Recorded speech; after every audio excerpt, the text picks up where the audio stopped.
Sebenarnya aku nggak sadar ketika aku tumbuh berkembang itu di lingkungan yang toksik. Lingkungan keluarga? Nggak cuma keluarga, bener-bener tetangga gitu ya, sekolah bahkan itu toksik gitu.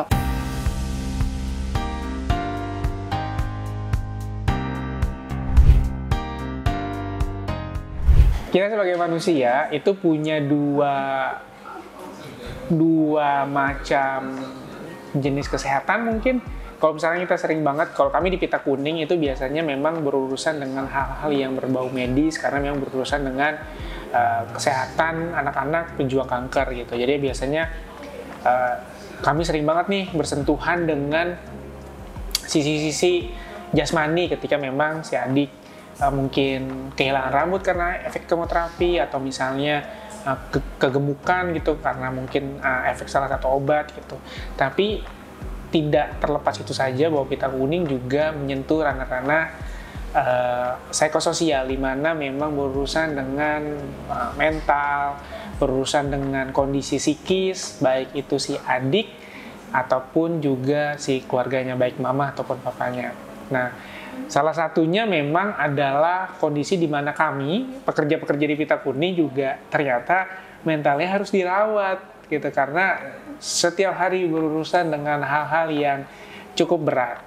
Nah, di sebelah saya ada salah satu founder dari sebuah komunitas, masih komunitas katanya, tapi sudah besar sekali yang fokus pada kesehatan mental. Hampir saja salah sebut karena saya tidak punya ilmunya, jadi takut salah sebut. Benar kan? Kesehatan mental.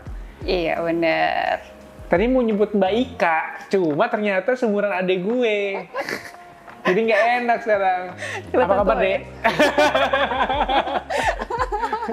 Iya, Kak, baik. Ya Allah. Apakah adek gue sendiri loh, kelihatan 95. Ya udah tua ya kelihatannya ya. Enggak sih, aku nggak bilang gitu loh. Nggak bilang kayak gitu. Tapi memang, kayaknya memang teman-teman dari isu kesehatan mental, terutama yang mungkin dia punya kelebihan sebagai konselor, kayaknya memang lebih bawahnya tuh lebih dewasa. Iya, dapet gitu ngomong tertata. Kayak berhati-hati tapi memang supel aja gitu. Wah, jadi tersanjung. Enggak, itu bukan pujian. Aduh, sedih deh jadinya. Apa kabar? Baik, gimana Kakak kabarnya? Karak. Tadi padahal manggil gue Raka di sana, di sini manggil Raka. Dia kan dipanggil D ya kan, dia dipanggil Kak Raka. Alhamdulillah aku sehat. Raga, nggak tahu mental. Harus dicek ya nanti abis ini aku janjian mau ngobrol kalau dia bilang nggak, bukan konsul ya. Mau ngobrol.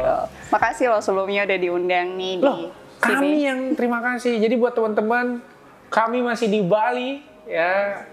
Island of Paradise ya, enggak, tapi bukan liburan. Kami di sini visitasi anak-anak pejuang kanker, bertemu dengan komunitas-komunitas dan mitra, salah satunya Farm Health. Iya. Ya, sebuah komunitas kesehatan mental, betul? Iya betul. Farm Health. Mungkin banyak teman-teman yang belum tahu nih Farm Health itu apa gitu. Sebenarnya Farm Health itu singkatan tahu dari kepanjangannya First Aid on Mental Health Indonesia gitu. Jadi farmnya itu First Aid on mental health gitu. Okay. Jadi emang kita tuh fokus di first aid-nya mental health gitu. First aid. Iya, first aid benar-benar kita fokus di penanganan pertolongan pertama lah. Nah, tadi tuh sempat aku tanyain tuh di belakang layar. Sebenarnya tuh kalau misalkan kita, maksudnya kecelakaan misalnya motor, penanganan pertama kan yang dicek kan kondisi luar nih, ada luka nggak gitu ya, ditutup perban biar nggak infeksi gitu. Kalau mental health apa pertolongan pertamanya tuh? Nah sebenarnya nih Kak, kalau kita dari mental health itu kita kasih dulu mereka kenyamanan. Jadi biasanya kita kasih tahu bahwa kita ada di sini buat kamu gitu ya. Teman saya kalau dikasih kenyamanan suka nggak tahu diri gitu. Iya biasanya gitu. Susah membedakan antara memang sedang diberikan kepercayaan tapi kok baper gitu kan.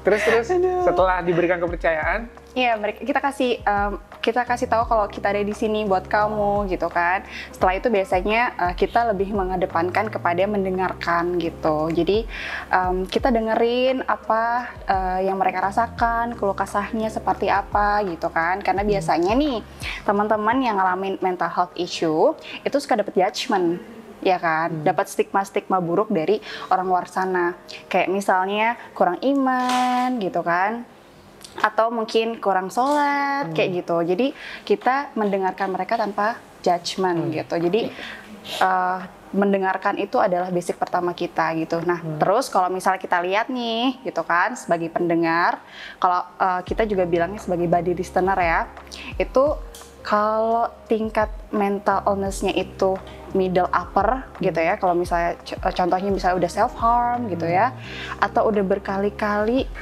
punya keinginan untuk bunuh diri misalnya, itu langsung kita arahkan ke tenaga ahli. Jadi sebenarnya kita selalu mensupport teman-teman itu untuk pergi ke tenaga ahli, tapi kan nggak boleh dipaksa gitu. Jadi kita kasih kayak yang kayak arahan dulu lah gitu, supaya teman-teman mau ke tenaga ahli nantinya gitu. Gitu sih. Oke, Farm Health sendiri punya tenaga ahli? Iya dong, tentu. Jadi kita punya pembina. Pembina kita itu ada psikolog sama psikiater. Nah ini satu yang Farm Health itu punya, jarang banget ada psikolog sama psikiater yang kolaborasi bareng. Oke, ini banyak yang nggak tahu pasti bedanya psikolog sama psikiater. Iya, ini kayaknya setiap kita punya acara tuh juga psikolog dipanggilnya dok gitu. Oke. Padahal kalau psikolog itu mereka umumnya kita kasih tahu adalah mereka sekolah psikologi. Panggilannya apa? Lok. Mbak. Itu gue kayak jokes bukan gue doang yang ngeluarin, gue yakin deh itu. Terus panggilannya Mbak, Mas gitu aja. Iya, Ibu gitu ya, tergantung. Meskipun dia memang belajarnya memang soal kesehatan kan, kesehatan mental kan? Iya, dia fokus di psikologi. Psikologi. Gitu. Jadi S1 psikologi, S2 terus psikologi lagi. S keduanya klinis. Oh, gitu. klinis. Iya, karena kan ada yang ke organisasi gitu ya. Iya. Ini klinis ya? Iya, jadi mereka ngambil khusus ke klinis gitu kan. Jadilah psikolog. Nah, psikolog itu juga macam-macam, ada psikolog anak, psikolog dewasa gitu kan. Jadi penanganannya berbeda masih. Betul gitu. Oke. Kayak terus bedanya apa dengan psikiater? kalau psikiater itu dia ngambil sekolah kedokteran, tapi terus spesialisasinya di kejiwaan. Makanya kalau ke psikolog, kalau ke psikiater itu biasanya selalu penanganannya dengan obat-obatan gitu. Kalau psikolog nggak boleh tuh ngasih obat. Apa sih yang sering ditemukan oleh teman-teman di Farm Health? Apa masalah mental illness tuh biasanya penyebabnya apa? Paling dasar dari seluruh mental illness yang teman-teman punya itu akarnya adalah di pola asuh. Di pola asuh, jadi kebanyakan triggernya justru dari keluarga sendiri. Keluarga ya? Iya, dari ibunya, dari ayahnya, atau justru kakaknya, seperti pokoknya pola asuh. Jadi kebanyakan dari dalam keluarganya itu sendiri, sehingga mereka pengennya keluar. Kalau cewek-cewek itu cari cowok yang pengen cowoknya itu jadi sosok bapaknya, gitu. Itu banyak banget sih. Akhirnya jadinya apa? Toxic relationship, gitu. Ketika dia tumbuh besar, gitu. Itu banyak banget yang ditemuin di Farm Health. Termasuk dirimu juga seperti itu? Pernah sempat. Gitu. Di bagian mana? Bagian toxic relationship atau di bagian mencari sosok bapak? Semuanya nih kayaknya. Iya, karena kalau aku sempat ternyata jadi orang yang toxic juga. Jadi justru dari korban akhirnya jadi pelaku. Wah, itu. Gitu. Dari korban jadi pelaku. Saya melakukan itu. Kameramen saya langsung menyeringai. Atau kayak, aku juga gitu. Sering banget memang orang-orang di luar sana ngasih motivasi ya. Tapi untuk ngasih motivasi sama diri sendiri tuh nggak bisa. Iya, ngobatin orang tapi lokanya tidak terobati. Aduh. Katanya kalau dokter bisa ngoperasi orang tapi nggak bisa ngoperasi diri sendiri. Betul. Pada akhirnya kita tetap butuh orang lain kan. Iya. Satu hal yang teman-teman di luar sana mungkin nggak tahu tentang mental illness atau mental health apa? Yang banyak nggak tahu ya, sebenarnya semua orang itu punya potensi mengalami masalah mental, karena semua orang tuh punya bibitnya sebenarnya. Cuma kalau misalnya dia maintain dengan baik, terus habis itu dijaga, ya sama kayak fisik sebenarnya ya kan. Kalau dengan pola yang sehat gitu ya, jiwa raganya tuh sehat gitu. Tapi kalau tidak dijaga dengan baik, ya akhirnya timbullah masalah mental yang akan menjadi gangguan mental kalau nggak di maintain gitu. Oh. Iya. Tahun 95, berarti dulu kuliahnya psikologi. Pernah dulu sempat kuliah psikologi Di Indonesia? Di Indonesia juga, tapi tidak Dimana? dilanjutkan. Di Bali. Di Bali. Tapi tidak dilanjutkan karena dapat kesempatan. Opportunity Iya, di luar. opportunity. Iya, karena emang dari dulu cita-cita banget sih di luar negeri gitu ya. Dapat di mana?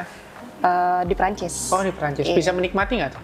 Nah, itu di sana awal mulanya. Sadarlah tentang isu mental illness. Iya, justru waktu di Prancis itu aku masih kayak nggak tahu bahwa aku mengalami sesuatu ya gitu.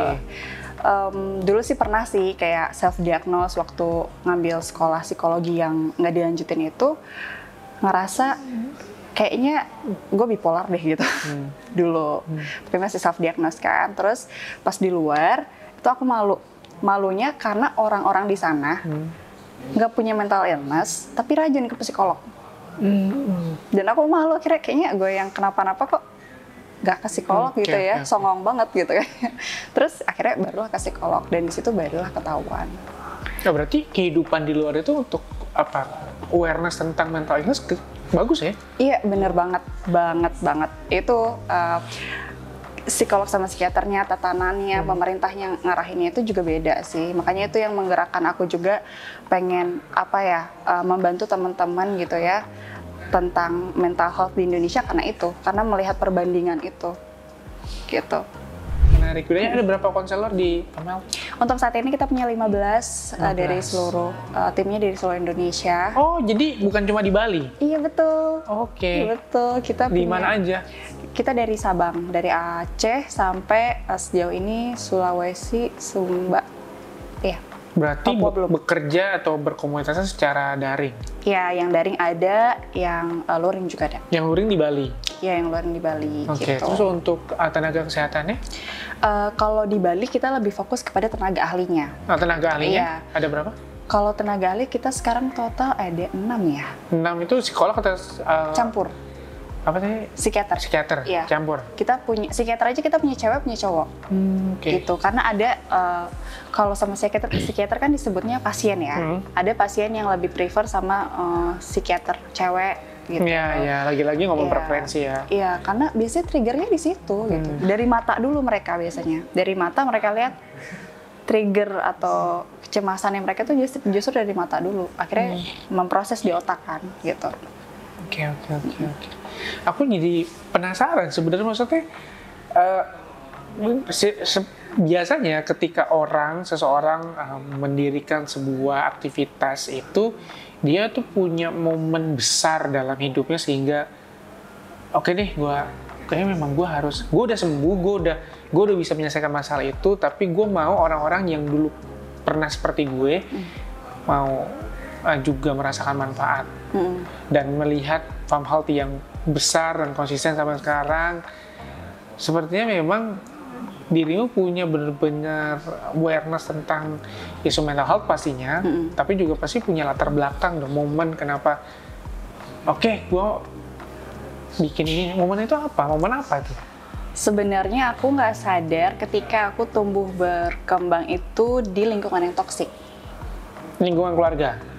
Nggak cuma keluarga, bener-bener tetangga gitu ya, sekolah bahkan itu toksik.